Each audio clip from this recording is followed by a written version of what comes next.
BJP থেকে তৃণমূল কংগ্রেসে যোগদান। শনিবার সন্ধ্যায় ধূপগুড়ি ব্লকের গাদম 2 নম্বর গ্রাম পঞ্চায়েতের 15/261 নম্বর বুথে বিজেপি থেকে তৃণমূল কংগ্রেসে যোগদান করল প্রায় 30টি পরিবার। এদিন গাদম 2 নম্বর গ্রাম পঞ্চায়েতের অন্তর্গত চান্দেরভাঙ্গা এলাকায় যোগদান সভার আয়োজন করা হয়, যেখানে উপস্থিত ছিলেন ধূপগুড়ি গ্রামীণ ব্লক তৃণমূল কংগ্রেসের সভাপতি মলয় কুমার রায়, ধূপগুড়ির বিধায়ক অধ্যাপক নির্মল চন্দ্র রায়, জেলা পরিষদের সদস্যা মমতা সরকার বৈদ্য, সদস্য দীনেশ মজুমদার, তৃণমূল কংগ্রেসের অঞ্চল সভাপতি নিখিল রায় সহ দলীয় নেতাকর্মীরা। সেখানে নবাগতরা তৃণমূল কংগ্রেসের পতাকা হাতে তুলে নেন।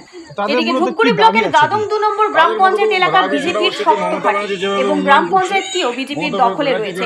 সেই জায়গায় বিজেপি থেকে তৃণমূল কংগ্রেসে যোগদানের ফলে তৃণমূল কংগ্রেস অনেকটাই উজ্জীবিত।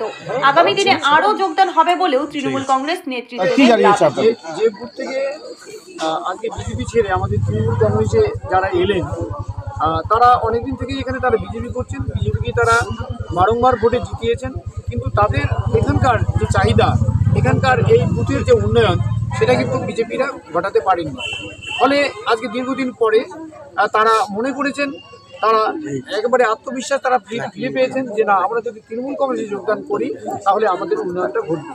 এই উন্নয়নে সামিল হওয়ার জন্য বিশেষ করে আজকে আমরা এখানে এসে দেখছি যে এইরকম একটা বুথ এতদিন থেকে তারা বিজেপিকে জিতিয়েছে, কিন্তু তাদের বাড়ির সামনে যে রাস্তাটা সেটা এখনো পর্যন্ত হয়নি। শুধু রাস্তা নয়, অন্যান্য উন্নয়নগুলো এখানে খুব স্থগিত হয়ে আছে, স্থবির হয়ে আছে।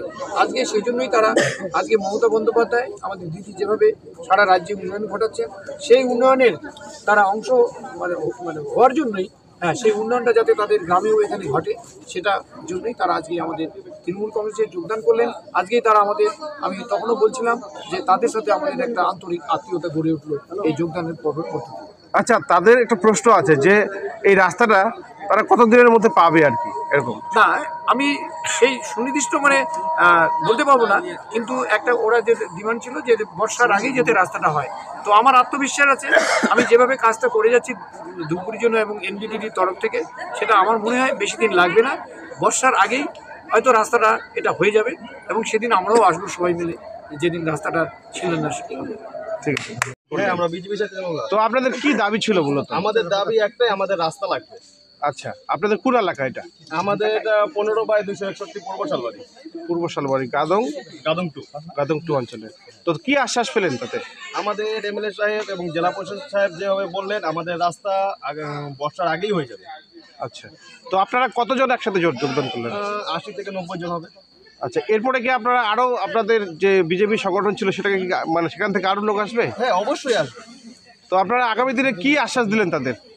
আগামী রাস্তা যদি পেয়ে যান, হ্যাঁ, তার বিনিময়ে তাদের কি আশ্বাস দিলেন? আগামী যে নির্বাচনগুলো হবে এখানে টিএমসি লিড থাকবে একদম। আমাদের যুবক থেকে এটাই আমাদের বলেছি যে আমরা আগামী নির্বাচনে এখানে টিএমসি লিড হবে। আচ্ছা, আপনার নাম? আমার নাম মনোজ কর্মকার। আপনি বিজেপির কোনো দায়িত্বে ছিলেন কি? না, আমি বিজেপি সাধারণ সদস্য ছিলেন। ঠিক আছে। কত তারিখ পূজা হচ্ছে এবং কি কি অনুষ্ঠান থাকছে? বড়কালী মায়ের মন্দির কমিটির পক্ষ থেকে সকলকে আন্তরিক অভিনন্দন, শ্রদ্ধা জ্ঞাপন করছি। আমরা নির্দিষ্ট একটি ডেট ঠিক করেছি, অনেকেই আপনারা জানেন প্রতি বছর মাঘ সংক্রান্তি এই ডেটটিতে আমাদের পূজা হয়ে থাকে। এবারও 30শে মাঘ পড়েছে, সেই হিসেবে ইংরেজি হচ্ছে 13ই ফেব্রুয়ারি আমাদের বড়কালী মায়ের পূজা অনুষ্ঠিত হবে। আপনাদের সকলের অবগতির জন্য এটা আমরা কমিটির পক্ষ থেকে জানিয়ে দিলাম। আচ্ছা, মেলা কদিন ব্যাপী চলবে? 5 দিনব্যাপী মেলা বরাবরই চলে আসছে, এবারও 5 দিনব্যাপী মেলা আমাদের হবে। আচ্ছা, পুজো উপলক্ষে একটা বর্ণাঢ্য শোভাযাত্রা অনুষ্ঠিত হয় পুজোর আগে। হ্যাঁ, সেটা এবারও হবে। আমরা ইতিমধ্যে ঠিক করেছি সেটা 21শে মাঘ আমাদের বর্ণাঢ্য শোভাযাত্রা। মন্দির থেকে আমরা ধূপগুড়ি ডাকবাংলো ময়দান তথা মায়ের স্থানে যাব, ওখান থেকে পুজো দিয়ে আমরা ওখান থেকে পথসভা করতে করতে আমরা মায়ের মন্দিরে আবার আসব এবং সকলের জন্য প্রসাদের ব্যবস্থাও আমরা সেদিন করেছি। কি বলবেন যারা বড়কালী মায়ের ভক্ত, তাদের উদ্দেশ্যে কি বলবেন যারা প্রতি বছর আসেন? বিশেষত বিভিন্ন এলাকা থেকে বড়কালী মায়ের এই পূজার জন্য অনেক আশা আকাঙ্ক্ষা নিয়ে, অনেক কামনা বাসনা নিয়ে পুণ্যার্থীরা এখানে আসে। আমরা কমিটির পক্ষ থেকে আপ্রাণ চেষ্টা করি যথাসাধ্য একটা সহযোগিতা করার, এবং বিভিন্ন জায়গা থেকে আপনারা যারা মাতৃমূর্তির দর্শনার্থী আসেন, আপনারাও যেভাবে আমাদের সহযোগিতা করেন আমরা কমিটির পক্ষ থেকে আপ্লুত এবং আনন্দিত, এবং আপনাদের সহযোগিতার কথা আমরা সবসময় মাথায় রাখি।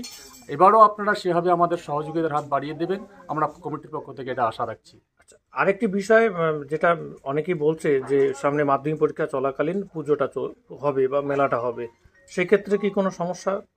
সেক্ষেত্রে সমস্যা বলতে তেমন কিছু হয় না। আমরা যতটা পারি মাইকের যে ব্যবহার সেটা প্রশাসনিক দিক থেকেও আমাদের বলে দেয়। আমরা চেষ্টা করি রাত 10টার মধ্যেই মাইকগুলোকে বন্ধ করে দেওয়ার, এবং 10টা পর্যন্ত যে মাইকগুলো থাকে সেগুলো আমরা নির্দিষ্ট একটা সাউন্ড রেখেই আমরা মেলা পরিচালনা করি। আর নির্দিষ্ট ডেট যেহেতু আমাদের মেলায় হয়ে গেছে, সেখানে কী পরীক্ষা আছে সেটা আমাদের আর দেখার সময় সুযোগ নেই। আমরা প্রতি বছরের ন্যায় মাঘ সংক্রান্তিতে যেহেতু পুজোটা করেই থাকি, কাজেই এটা আমাদের আর অন্য কিছু ভাবারও জায়গা নেই। কারো কিছু অসুবিধা হোক সেটা আমরা অবশ্যই চাই না। আমাদের নির্দিষ্ট ডেটেই আগামী দিনেও সেই পূজাটা হয়ে আসবে। আপনার নাম ও পরিচয়? আমার নাম কৃষ্ণপদ রায়, আমি বড়কালী মন্দির কমিটির কোষাধ্যক্ষ পদে আছি।